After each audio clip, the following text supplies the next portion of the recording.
विमला जी के घुटनों में तकलीफ रहती थी, जिसके कारण वो चल फिर नहीं पाती थी। घर में उनके अलावा उनका बेटा सतीश, बहू रूपा और एक पोती आयशा थी। सतीश की शादी को 6 साल हो चुके थे। पिछले 5 साल तक विमला जी ही पूरा घर संभालती थी। घर का एक एक सामान वो खुद मंगवाती थी। बहू बेटे भी कभी उनके काम में दखल नहीं देते थे। विमला जी पूरे रौब के साथ घर में रहती थी।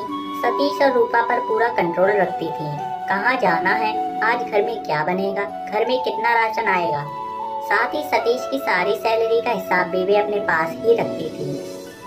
शुरू में रूपा को इससे बड़ी तकलीफ होती थी, लेकिन जब सतीश ने समझाया, माँ की बात का बुरा नहीं माना करो, पापा के टाइम से सारा घर वही संभालती आ रही हैं। अब वो अपना वर्चस्व खोना नहीं चाहती हैं, तो हम ऐसे ही चलने देते हैं। धीरे धीरे रूपा भी इसी रंग में रंग गई। अब उसे अपनी सास से कोई प्रॉब्लम नहीं थी।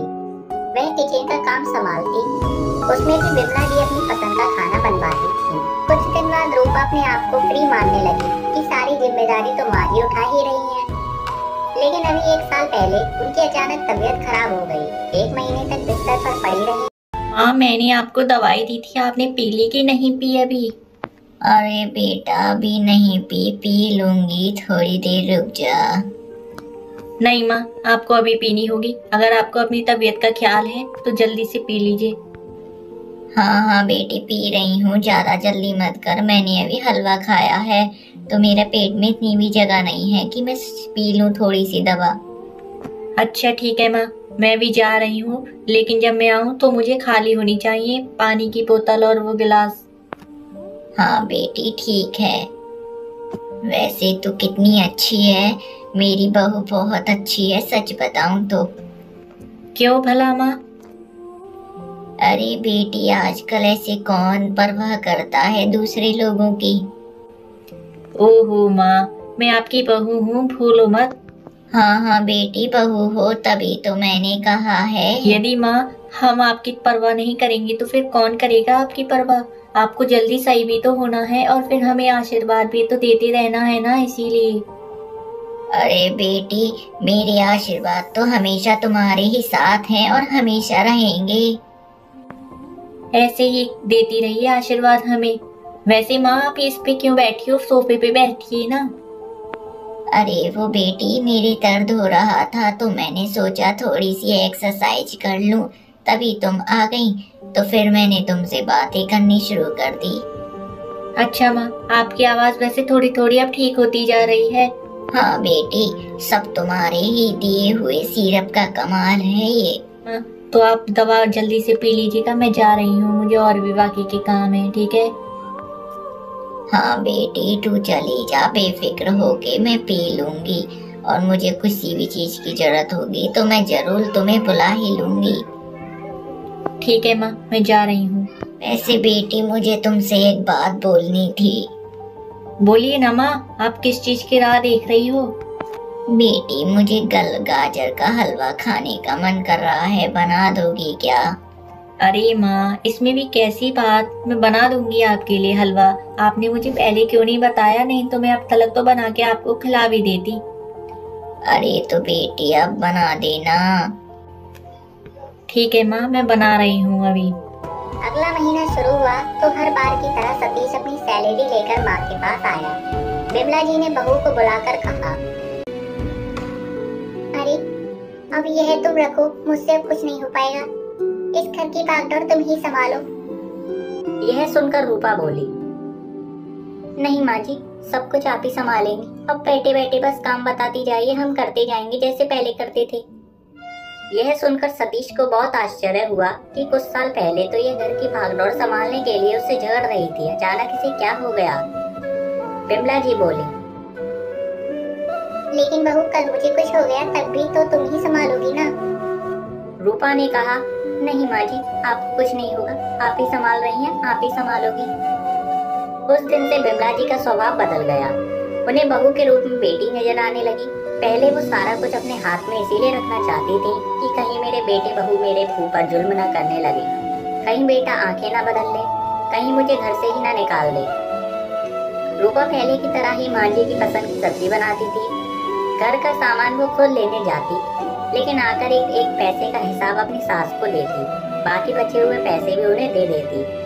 एक दिन रूपा अपने पीहर गई थी। सतीश अपने ऑफिस जा चुका था। शाम को दोनों वापस आ गए। तब बिमला जी ने दोनों को अपने कमरे में बुलाया। बेटा, मैंने आज वकील को बुलाकर अपनी वसीयत कर दी है। यह घर तेरे नाम कर दिया है और ये तिजोरी की चाबी, जेवर, रुपये, पैसे सब मैं बहू को देना चाहती हूँ। तभी रूपा बोली, माँ जी इसकी क्या जरूरत है, आप ही संभालिए ये सब। बिमला जी बोली, बेटा मुझे तुम दोनों पर भरोसा नहीं था। जैसा कि आजकल हो रहा है, बुजुर्गों के साथ बुरा सुलूक किया जा रहा है ना, मैं उससे डर गई थी। लेकिन अब मुझे तुम दोनों पर पूरा विश्वास है, इसीलिए मैं ये सब तुम्हें सौंप देना चाहती हूँ। अगले दिन से रूपा सब कुछ संभालने लगी।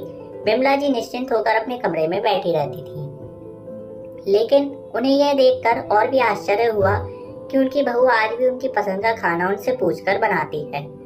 अगर दोनों कपड़े खरीदने जाते हैं तो पहले साड़ी अपनी सास के लिए लेती थी। रूपा को अब तक आदत पड़ चुकी थी कि वह सारा काम माँ जी से पूछकर करे। 2 महीने बाद बिमला जी का देहांत हो गया। घर में रोना पिटना मचा था। 13 दिन तक मेहमानों का तांता लगा रहा। 13वीं के बाद सभी धीरे धीरे विदा हो गए। सतीश अपने ऑफिस चले जाते। रूपा और उसकी बेटी दोनों घर में अकेले रह जाते। लेकिन रूपा को कुछ भी ध्यान नहीं रहता। वह कुछ भी काम करने से पहले, जहाँ तक कि खाना बनाने से पहले भी माँ जी के कमरे में पहुँच जाती उनसे पूछने। खाली पलंग को देखकर उसकी आंखों में आंसू बहने लगते। एक दिन वो उस कमरे की सफाई कर रही थी, तभी उसे एक खत मिला। उसने खत पढ़ा तो उसके ही नाम था। उसमें लिखा था, बहू मैं जानती हूँ तू मेरे जाने के बाद भी मेरे कमरे में पूछने आएगी मुझसे कि माँ जी क्या बनेगा, क्योंकि तुझे मेरी आदत पड़ गई है और आदतें इतनी जल्दी नहीं बदलती। लेकिन बेटी अब अपनी गृहस्थी संभालना सीख ले। अपने तरीके से अपनी गृहस्थी चला। हमारा समय और था, तुम्हारा समय और है। अपनी पसंद का खाना, बाहर घूमना, अपनी पसंद के कपड़े खरीदना, ये सब तुझे अकेले ही करना होगा। मेरी बातों से कभी तेरा दिल दुखा हो तो मुझे माफ कर देना। मुझे पता है जब तक मैं थी तो बेफिक्र थी, लेकिन अब तेरे सर पर छत नहीं है, तुझे ही छत बनना पड़ेगा जिसके नीचे तेरा पति और तेरी बेटी सुरक्षित रहे और बेफिक्र रहे। मुझे पता ही है तू अच्छे से कर पाएगी। तेरी माँ बिमला। खत पढ़कर रूपा बहुत देर तक रोती रही। नहीं माँ जी, मुझसे यह सब नहीं होगा। मुझे वाकई ऐसा ही लग रहा है जैसे मेरे सिर पर छत नहीं है और मैं खुले आसमान के नीचे हूँ, जहाँ बारिश, आंधी, तूफान सब आएगा। खत को कई बार पढ़ने के बाद रूपा ने उसे सहज कर रख लिया। कुछ ही दिनों में वह एक माँ की तरह पूरा घर संभालने लगी। जब भी उसे परेशानी होती वह उस खत को निकाल कर पढ़ती और दृढ़ता से डटकर हर मुश्किल का सामना करती। रूपा को हर समय लगता था कि बिमला जी अब भी उसके साथ खड़ी हैं। तो दोस्तों, आपको वीडियो कैसी लगी कमेंट सेक्शन में जरूर बताइएगा। वीडियो अच्छी लगी हो तो वीडियो को लाइक कीजिएगा। चैनल पर नए हैं तो चैनल को सब्सक्राइब कीजिएगा। मिलते हैं अगली वीडियो में, तब तक के लिए जय हिंद, जय भारत।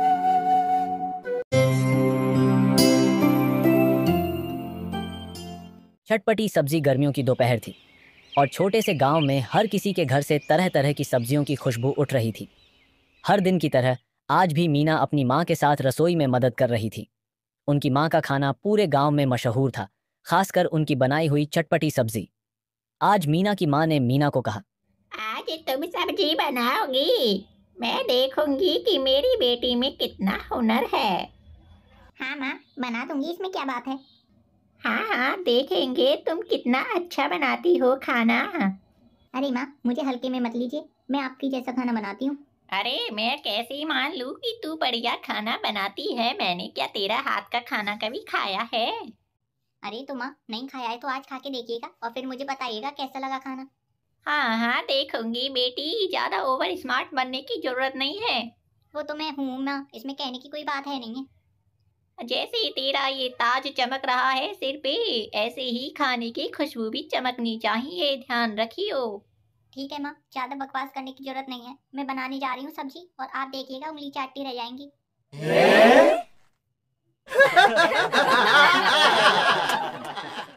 हाँ हाँ, वो तो देखेंगे। ज्यादा ओवर स्मार्ट बन तो रही हो तुम।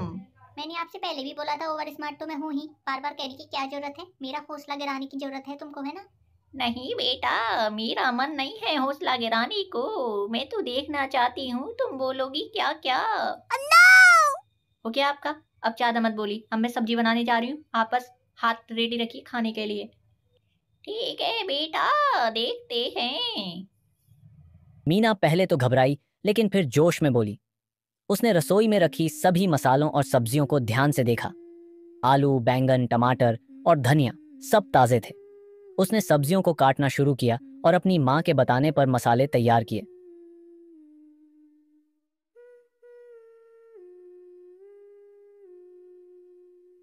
जब सब्जी बननी शुरू हुई तो मीना ने उसमें थोड़ा ज्यादा मिर्च डाल दी। माँ ने हंसते हुए कहा, मीना, ये सब्जी क्या तीखी ही होगी सिर्फ? माँ, चटपटी सब्जी तो तीखी ही होनी चाहिए। अरे बेटा, इतनी गुस्सा क्यों हो रही हो? मैंने केवल पूछा ही तो है तुमसे। माँ, मुझे तो ऐसा लग रहा है कि केवल आप मेरा ध्यान भटकाने के लिए यहाँ पे बैठी हैं। आप ऐसा कीजिए, कमरे में चली जाइए, नहीं तो मेरी सब्जी बेकार बनेगी, फिर आप ही कहोगी ले बनानी भी नहीं आती है। बेटा, इसमें मेरी क्या गलती है? तेरे हाथ में ही इतना दम नहीं है सब्जी अच्छा बनाने का, तो तू मुझे क्यों कोस रही है? माँ, इसमें कोसने की कोई बात नहीं है। आप सीधे मुंह पलंग चली जाइए अपने कमरे में, नहीं तो मैं सब्जी वगैरह कुछ भी नहीं बनाऊंगी, फिर आप ही मत कहना मुझसे कुछ भी। ठीक है बेटा, गुस्सा ना हो, मैं जा रही हूँ। सब्जी पकने लगी और पूरे घर में इसकी खुशबू फैल गई। गांव के बच्चे जो बाहर खेल रहे थे दौड़ते हुए मीना के घर पहुंचे। वे खुशबू की ओर खिंच गए थे। अरे आंटी जी, बड़ी तेज खुशबू आ रही है। क्या बनाए हो तुमने? ये तो ए तोतले, थोड़ा ठीक से बोल पहले तो। नहीं नहीं आंटी जी, ये ना ऐसे ही बोलता है बचपन से ही। अच्छा चल ठीक है, मैंने तुझे माफ किया। वैसे तू अभी क्या पूछ रहा था? पूछो। भाई ती तुमने सब्जी बनाई है, बड़ी तेज खुशबू आ रही है मोतू तो। आंटी जी, ये बोल रहा है कि आपने किस चीज की सब्जी बनाई है, इसको बहुत तेज खुशबू आ रही है। बाहर अभी हम खेल रहे थे ना, तो हम खींचे चले आए यहाँ पे। लगता है दीदी आज भी अम्मा ने सब्जी बनाई है बलिया बाली। पहले देती हमने खाई थी ना ऐसी ही। ए, ये क्या बोल रहा है री लड़की, पता मुझे। आंटी जी, ये कह रहा है कि आज भी सब्जी अम्मा ने ही बनाई होगी, बड़ी टेस्टी लगती है उसको अम्मा के हाथ की सब्जी। ए तोतले, सबसे पहले तो मैं तुझे ये बता दूं कि सब्जी तेरी अम्मा ने नहीं बल्कि मैंने बनाई है। अत्ता आंटी दी तौली। अरे आंटी जी, ये बोल रहा है सॉरी। अच्छा चल ठीक है, सॉरी बोलने की जरूरत नहीं है इसमें। तुझे पता नहीं थी इसलिए मैंने तुझे दोबारा से माफ कर दिया है, ठीक है ना? वैसे आंटी जी, आपने किस चीज की सब्जी बनाई है आज? बेटी पूछ मत, साथ डायरेक्ट आ जा मेरे घर में खाना खाने के लिए, ठीक है ना? आज का खाना तुम दोनों का हमारे घर पे ही है। आंटी जी, फिर मैं और बच्चों को भी बुला लाऊं बाहर, वो भी इंतजार कर रहे हैं। हमने उन्हें मना कर दिया घर में घुसने के लिए, फिर भीड़ हो जाती इसीलिए।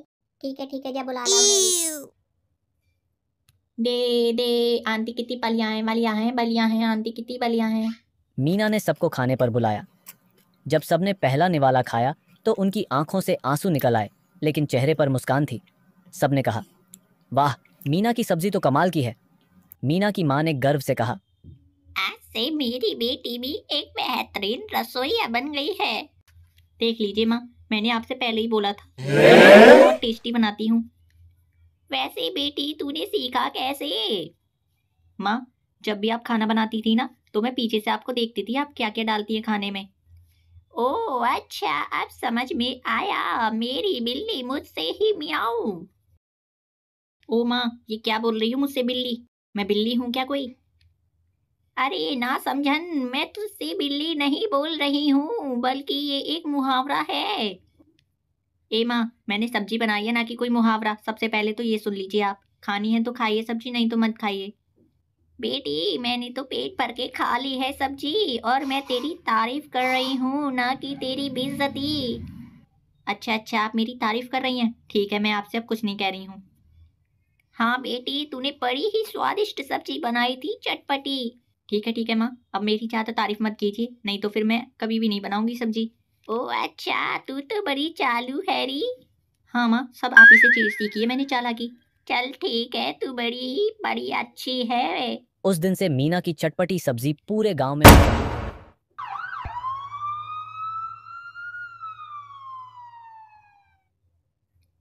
अरे भाई, बड़ी तेज खुशबू आ रही है। क्या बना लिया आज तुमने अपने हाथों से? अरे जी, आज मैंने खाना नहीं बनाया है।